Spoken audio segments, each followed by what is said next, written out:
राज्यसभा चुनाव जबरदस्त सियासी दांवपेच का अखाड़ा बनता दिख रहा है, लेकिन आगे बढ़ने से पहले ये समझते हैं कि आखिरकार राज्यसभा चुनाव में वोटिंग का फॉर्मूला होता क्या है, जीत के लिए कितने वोटों की जरूरत होती है, क्योंकि ये समझने के बाद ही असली खेल आपको समझ में आएगा।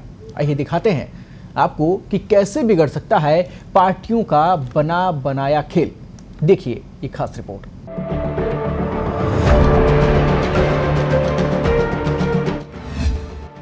चूक की तो चूक जाओगे, जरा सी गलती से वोट होगा खारिज, गलती से गड़बड़ा जाएगा गणित, विधायकों को करनी होगी संभल कर वोटिंग, निर्दलीय विधायक होंगे गेम चेंजर। ये है राज्यसभा का दंगल। राजस्थान में राज्यसभा की 4 सीटों पर होने वाले चुनाव को लेकर राजनीतिक दलों के साथ साथ निर्दलीय विधायकों को वोट डालते समय काफी सावधानी बरतनी पड़ेगी। यदि जरा सी चूक हुई तो विधायक का वोट बेकार हो जाएगा। 4 सीटों के लिए 5 उम्मीदवार मैदान में हैं और 10 जून को मतदान होगा। इसमें सबसे अहम बात यह है कि चुनाव में चुनाव आयोग की ओर से वहां निर्धारित स्याही वाले पेन से ही वोट डालना होगा। यदि दूसरे पेन का उपयोग किया तो वोट खारिज हो सकता है।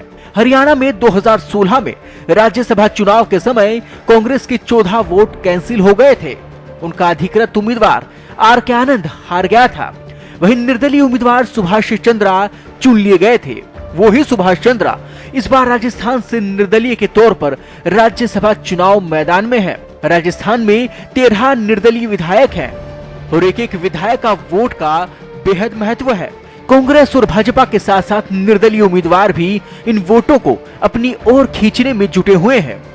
राज्यसभा चुनाव में यदि किसी दल का विधायक अपने एजेंट को अपना मतपत्र दिखाए बिना वोट दे देता है तो एजेंट की शिकायत पर वो वोट खारिज हो सकता है।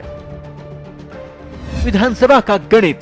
विधानसभा में कुल विधायक 200, कांग्रेस के कुल विधायक 108, साथ ही एक आरएलडी का विधायक कुल 109, भाजपा के कुल विधायक 71, आरएलपी के कुल विधायक 3 हैं, बीटीपी से 2 विधायक हैं, माकपा के कुल विधायक 2 हैं, जबकि निर्दलीयों की संख्या है 13।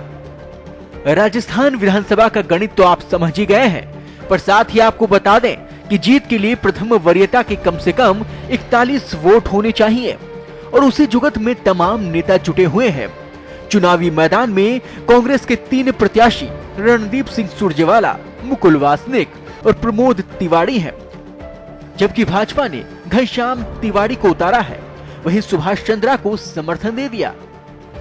बहरहाल राजनीतिक विश्लेषक 4 में से 1 सीट पर दंगल होने की बात कर रहे हैं, लेकिन इस दंगल में किसको कौन पटकनी देता है वो तो आने वाला समय ही बताएगा।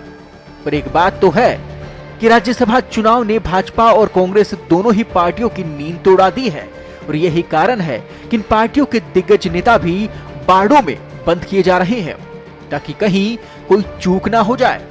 ब्यूरो रिपोर्ट, पत्रिका टीवी।